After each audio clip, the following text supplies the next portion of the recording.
газ менен жүрүүчү 50 автобус токтоп турат. Анткени Жалал Абад шаарындагы метан менен жүрүүчү муниципалдык автобустар метан куюучу жайдагы техникалык бузулуудан улам каттамга чыкпай жатат. 29 августтан бери газ менен жүргөн автобустардын газ эмес, газ куйган заправканын техникалык бузулуусунун себебинен бүгүнкү күнгө чейин автобустар азыр токтоп турат. Бузулган тетиктерин чет мамлекеттен оңдотот экен. Азыркы күндө чет мамлекетке бүгүн алып кетип атышат. Ал кайсы күнү алып келет, белгисиз срок мөөнөткө азыр токтоп турабыз. Троллейбусы хороши тем, что это проще, чем трамвай, но долговечнее и дешевле, чем автобус. И намного дешевле и долговечнее, чем электробус. Потому что когда у вас система, когда транспорт в момент движения получает нужную электроэнергию, то есть он не требует дорогих батарей, он не требует закупки, переработки батарей, когда они сдохнут, например. Это тоже где-то там 5-7 лет. И при этом нету разного рода выхлопов на улице. В Праге ходят татры 60-х годов, они летают со скоростью 70 км в час, и это прекрасно. Урбанистический троллейбус или все-таки электробус? Давайте разберемся, почему сходу менять троллейбусную сеть на электробусную очень дорогое решение. И если на первых порах электробус выигрывает у троллейбуса по стоимости, в частности, потому что контактную сеть не нужно устанавливать, то спустя некоторое время электробусам обязательно нужно менять батареи на новые. Так, в Москве, например, машины из первых партий чувствуют себя уже не очень хорошо. А на закупку новых и утилизацию таких вот старых компонентов уйдет огромное количество бабла. Помимо этого, электробусы вынуждены стоять на зарядках и тратить время впустую. Потому что электробус вреден для Москвы. Сейчас я объясню почему. Есть два похожих типа городского транспорта – автобус и троллейбус. И по нескольким причинам автобус гораздо хуже. Он потребляет 40 литров солярки на 100 километров, и даже с современным стандартом Евро-5 очень вреден для экологии. Вдобавок к этому он воняет, вибрирует и едет не так плавно, как троллейбус, потому что водителю нужно переключать передачи. Троллейбус экологичнее, потому что он ездит на электричестве, а не на солярке.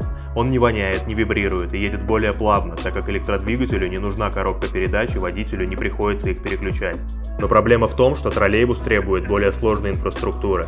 Нужно вешать провода и строить электрические подстанции. А вот то, что троллейбус привязан рогами к проводам, это не минус, как думают многие. Современные модели троллейбусов имеют такую функцию, как автономный ход. Они могут опустить рога и ехать некоторое время без подключения к сети.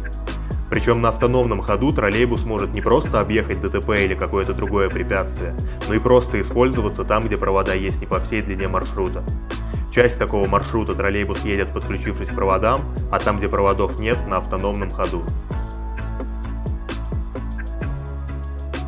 Автобусы и троллейбусы уже много лет используются в городах, и также много лет пытаются соединить преимущества этих двух машин и создать электробус. Электробус – это автобус, который ездит на электричестве и заряжается в депо или на остановках. Он такой же экологичный и плавный, как троллейбус, и ему, как и автобусу, не требуются провода. Именно такие машины пытаются запустить в Москве с начала сентября. На словах электробус выглядит очень привлекательно, но если разбираться в деталях, становится ясно, что технология не готова. Во-первых, для адекватного запаса хода электробусу нужна очень большая и тяжелая батарея. Постоянно возить помимо пассажиров такой большой дополнительный вес экономически невыгодно. Во-вторых, зарядка электробуса – это длительный процесс, поэтому электробус не может возить пассажиров весь день. Определенное время он должен простаивать на зарядке. Из-за этого, чтобы перевезти то же самое количество пассажиров, на линии должно быть больше электробусов, чем могло быть троллейбусов или автобусов. Электробус – это не новая вещь. Идея с электродвигателем лежит на поверхности. Уже в 1907 году появился первый электробус, и на протяжении всего 20 века были многочисленные попытки запустить такой вид транспорта. Но это не прижилось, потому что это экономически невыгодно. На электробусном маршруте либо билет будет стоить гораздо дороже, либо придется компенсировать эту стоимость из бюджета. Конечно, когда-нибудь случится прорыв в технологиях. Батареи станут легкими и будут быстро заряжаться. В этом случае использовать электробусы станет рентабельно, и на них заменят все автобусы и троллейбусы. Но это светлое будущее пока не наступило, а когда наступит, никто не знает. Может через 3 года, а может через 30. Возможно, разумно запустить немного электробусов в тестовом режиме, но делать это надо явно не так, как это делается сейчас. Под прикрытием запуска электробуса в Москве пытаются ликвидировать троллейбус. С Снимают провода и сносят подстанции, много лет не закупают новые троллейбусы. Говорят, что все это не нужно, вместо троллейбусов теперь будут электробусы. Хотя в Москве одна из самых крупных троллейбусных систем в мире. У нас сотни километров проводов и построены все необходимые подстанции. Сейчас есть много автобусов, у которых часть маршрута проходит под троллейбусными проводами. И уже прямо сейчас можно заменить такие автобусы на современные троллейбусы с автономным ходом. На участке, где есть провода, такой троллейбус будет ехать, подключившись к ним. А там, где проводов нет, будет на автономном ходу. Это улучшит экологическую обстановку и комфорт пассажиров. Троллейбусы с автономным ходом – это уже существующая реальная технология. Российские производители умеют их выпускать. Например, такие машины ездят в Санкт-Петербурге и Туле. Но вместо этого Москва пытается избавиться от троллейбуса, прикрываясь электробусом. И это ошибка. Давайте сравним их характеристики. Современный троллейбус стоит 17-20 миллионов рублей. Электробус по самым минимальным оценкам стоит 30 миллионов. Так как электробус должен простаивать на зарядке, на тот же самый маршрут нужно больше электробусов, чем троллейбусов. Для троллейбуса уже есть вся готовая инфраструктура, а для электробуса все нужно сносить и строить заново. Также для электробуса нужно переучивать персонал, и непонятно, как электробус будет работать в нашем климате зимой. Вспомните, что происходит с батарейкой вашего айфона на морозе. Вдобавок к этому это совершенно новая технология. У российских производителей нет опыта производства таких машин, а у Мосгортранса нет опыта их использования. Непонятно, зачем уничтожать троллейбус и сотнями закупать электробусы, пока технология еще не отработана. К тому же в Москве есть целые районы без троллейбусных проводов. Там ходят дизельные автобусы, которые портят экологию. Если хочется поиграть с электробусом, можно закупить маленькую партию и заменить ей дизельный автобус. Но при чем здесь 73-й маршрут троллейбуса в московском районе Биберево, который сейчас пытаются заменить на электробус? В общем, мало того, что внедряют футуристичный нерентабельный вид транспорта, так еще и заменяют им не воняющие дизельные автобусы, а троллейбусы, которые так экологичны и имеют плавный ход. Но даже это еще не все проблемы. Непонятно, зачем вообще электробус нужен за такие большие деньги. Так за эти деньги он еще и не работает. Его запустили 3 недели назад, но он все никак не может начать нормально ходить по маршруту и постоянно ломается, причем часто с пассажирами на борту. Его возят на тягачах и подолгу ремонтируют на остановках и конечных станциях. Не кажется ли вам, что время троллейбусов проходит? Никак нет. Обоснуйте. Обосную. Такой стереотип, к сожалению, сейчас сложился у нас в стране. Данную ситуацию я могу только прокомментировать, сравнить с такой тоже темой, как навязывание нетрадиционных отношений. То же самое, такая же инсинуация в отношении троллейбуса. То есть хорошие ценности, мы про них забываем. То же самое с троллейбусом. То есть ни в коем случае век троллейбусов не проходит. Это говорит, я приведу несколько фактов. То есть европейская столица, город Прага, восстанавливает троллейбусное движение с нуля. Пуск в этом году. В Китае очень много городов, где троллейбусное движение восстановили. Город Баодин в том году запустил троллейбусное движение вновь. Шанхай и Пекин развивают троллейбусные линии. То есть, казалось бы, с двух разных точек планеты идет восстановление троллейбусов. Это не просто так. В России, то есть помимо нас, мы видим, что за последние 2 года выкатили новые модели. Тот же самый КАМАЗ, который произвел электробусы, и сейчас в Питере сейчас испытывается их троллейбус с увеличенным автономным ходом. Синара, новый производитель, пожалуйста, подвижного состава, представил недавно тоже новый троллейбус. Мы, ПК «Транспортная система», мы троллейбусы производим относительно недавно, с 2020 года. Но уже произвели 350 троллейбусов и уверены в том, что наш продукт востребован. Сегодня я выступал в рамках этого мероприятия с докладом. Мы обновили наши цифры, которые мы представляли в том году по экономической эффективности различных видов транспорта. Мы сравнивали в одинаковой комплектации дизельный автобус, газовый автобус, троллейбус классический, троллейбус с увеличенным автономным ходом и электробус с учетом построения инфраструктуры, с учетом построения контактной сети, подстанции и так далее. И будет такое интересное открытие, что несмотря даже на высокую цену нашего троллейбуса, мы позиционируем себя как недешевый производитель подвижного состава, потому что мы считаем, понимаем, что граждане... Продукция дешево стоить не может. Это, во-первых. Во-вторых, граждане Российской Федерации, они уже заслужили ездить на современном, на качественном подвижном составе. И вот, даже несмотря на высокую стоимость нашего троллейбуса, на жизненный цикл 15 лет с учетом построения контактной сети и подстанций троллейбус, что классический, что с увеличенным автономным ходом, экономически эффективнее электробуса и даже дизельного и газового автобуса в равных комплектациях с одинаковым набором опций. Данные основаны на госзакупках, это приказ 351 и расчеты на МЦК, данные производителей, данные по запросам, которые мы отправляли в электротехнические компании для недостающих данных по стоимости оборудования. Мы все это получили, свели в таблицу и получили.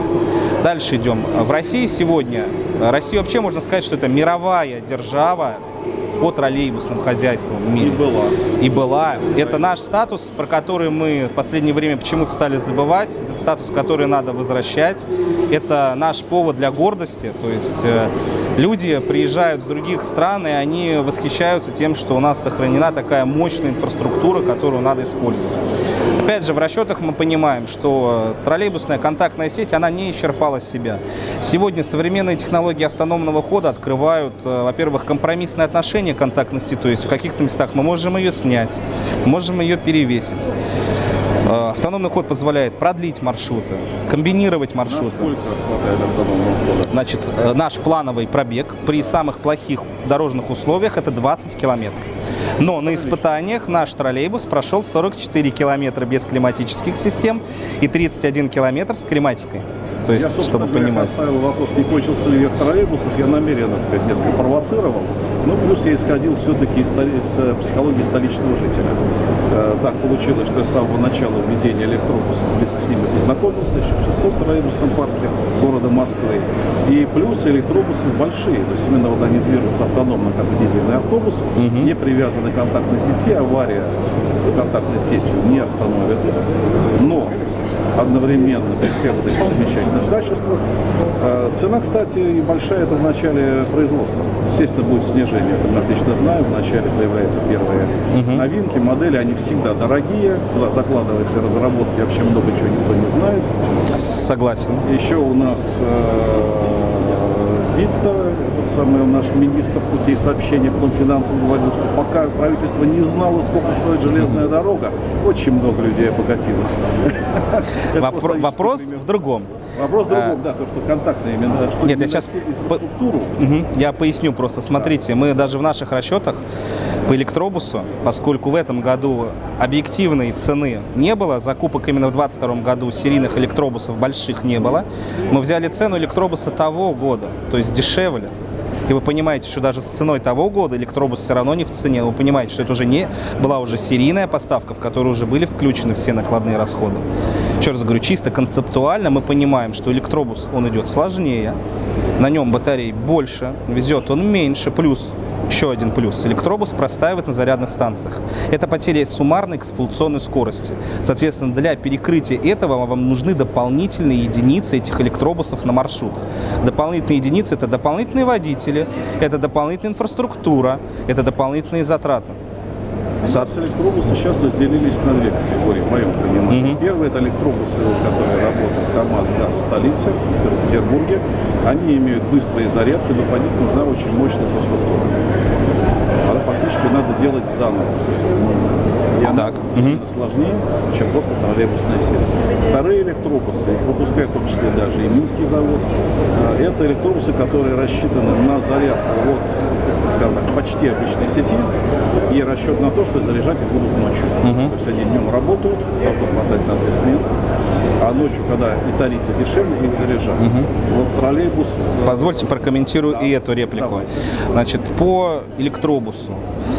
Во-первых, первый главный миф о том, что якобы инфраструктура у электробуса простая для определенных видов. Нет и еще раз нет. Абсолютно для любого вида электробуса нужна мощная инфраструктура. И эта инфраструктура, и в том числе для ночной, эта инфраструктура будет мощнее троллейбусной. Приведу простой пример. У вас для того, чтобы зарядить 100 электробусов, вам нужно строить мощность вашей комплексной зарядной станции. Это 1/4 ТЭЦ, понимаете? это мегаватты энергии, которую нужно вкачать за ограниченный период времени в маленькой точке в городе. То есть это определенные работы по подводу этих мощностей. Более того, ночная зарядка, когда вы организуете зарядные посты, вам это надо где-то размещать. У вас это съест вашу емкость в территории парка. Был парк на 100 машин, станет парк на 90 машин. То есть это уже потеря. Потому что с контактной сетью таких как бы вопросов нету. Она не мешается, она наверху висит. Вы поставили, вы емкость не теряете. Это тоже надо понимать, что инфраструктура, она есть, она требует, она значительно дороже, и она будет всегда. У нас привыкли как делать производители. То есть мы любим говорить, что вот купим один электробус, будем его там заряжать от 380 с промышленной сети розетки, и все проблемы у вас снимутся. Но все стараются умалчивать о той масштабной подготовке и, самое главное, об организации движения на маршруте, потому что мы видим по троллейбусу пробег с печами 30 километров, пробег без печей 40 километров. 10 километров – это пол маршрута. А представляете большой электробус, который едет целый день, который будет ездить с печками и без печек. То есть это какой расчет машины, и, соответственно, будут ранние сходы в парк по недостаточному уровню заряда. И это было на испытаниях в Москве, могу сказать, я проводил испытания в Москве, у нас был китайский электробус. И, то есть 200 километров это надо постараться выкатать, это не каждый раз. Есть зарядные станции на маршруте, но аргументация у вас серьезная. Скажите, наверное, главная проблема троллейбуса, в моем понимании, как, скажем, потребителя, пассажира. Порвали провод, дерево упало, да, неважно что, все что угодно, мальчишки что-то бросили. Все встало, ничего не едет. Вот запасов все-таки аккумулятора хватает на то, чтобы, исходя из вашего опыта, да, давайте я сейчас... Хватает ли времени починить сеть? Давайте я поясню. Будет ли прерываться график? Значит, первое, мы говорим о том, что, скажем так, современному троллейбусу с увеличенным автономным ходом форс-мажорные ситуации на контактной сети не страшны вообще. Ну, кроме полного блокаута в городе, когда рубится все, тогда встанет и все, да. У вас, если оборвалась контактная сеть, у вас троллейбус может продолжить движение. Если у вас даже вышла из строя подстанция, троллейбус на автономном ходу может доехать до параллельного участка с контактной сети и заряжаться. Электробус так уже не сделает на конечной станции, если у него подстанция выйдет из строя. Он будет вынужден стоять ждать. Троллейбус в этом плане, он еще более гибкий. Вопрос в организации движения на маршруте. Я бы еще сказал вопрос о конструкции троллейбуса. Потому что раньше, я помню, троллейбусы, которые вы снимали в Москве, в частности, у них такой возможность. У них не было увеличенного автономного хода. У них только уйти с перекрестка. Только уйти с перекрестка, да. Тогда замечательно, что... Но опять, сегодня в Российской Федерации есть целых два производителя, которые производят элементы контактной сети. Есть производители классические, как на Невиномысске, есть производители более современные, допустим, в Питере находятся. Есть контактная сеть на капроновых элементах, то есть, соответственно, она более легче, она надежнее, да, то есть подвеска, не провода, не медные, именно поддерживающие системы не медные, либо стальные. Понятное дело, сам провод это у нас медь, но подвесная система, она уже легче, она надежнее, то есть она уже не подвергается такой электрокоррозии, соответственно, да. То есть есть подвески, которые позволяют снизить визуальную нагрузку на контактную сеть, есть подвески, которые позволяют, наоборот, повысить скорость, то есть скоростные. Для сравнения, в Саратове повешена контактная сеть на мосту между Саратовым и Энгельсом как раз на дельтообразных скоростных подвесах, и троллейбусы могут до 80 км в час без ущерба ехать и производить перевозку. То есть ждем расширения троллейбусной сети в городах России. Ну, это мы очень надеемся, что сейчас будут скоро парламентские слушания, которые анонсировал председатель Госдумы Вячеслав Викторович Володин. Опыт, благодаря его поддержке, есть в городе Саратове, то есть когда была восстановлена современная контактная сеть на мосту и закуплена партия наших троллейбусов-адмиралов, которые помогли как раз сломать этот стереотип о троллейбусе как о старом и неманевренном виде транспорта. Мы надеемся, что тенденция такая сохранится, поскольку, еще раз говорю, мы мировой лидер по троллейбусу. То есть мы ищем какие-то поводы там для гордости, там, пытаемся нарастить как-то по электробусами, но мы уже лидеры мировые по троллейбусу. Это титул, который надо держать. Да, электробусы имеют право на жизнь, их можно развивать на автобусных направлениях, пожалуйста, но как бы троллейбусные перевозки должны в России развиваться. Страна, любой народ, любой этнос должны обеспечить свой суверенитет. Потому что не бывает каких-то промежуточных составляющих, промежуточного состояния. Или страна является суверенной или колонией. Как бы колонией не называть. Вот, ну, я сейчас не буду приводить примеров каких-то, чтобы никого не обижать. Но если страна либо группа стран не в состоянии принимать суверенных решений, это уже в известной степени колония. А колония таких вот исторических перспектив все-таки не имеет.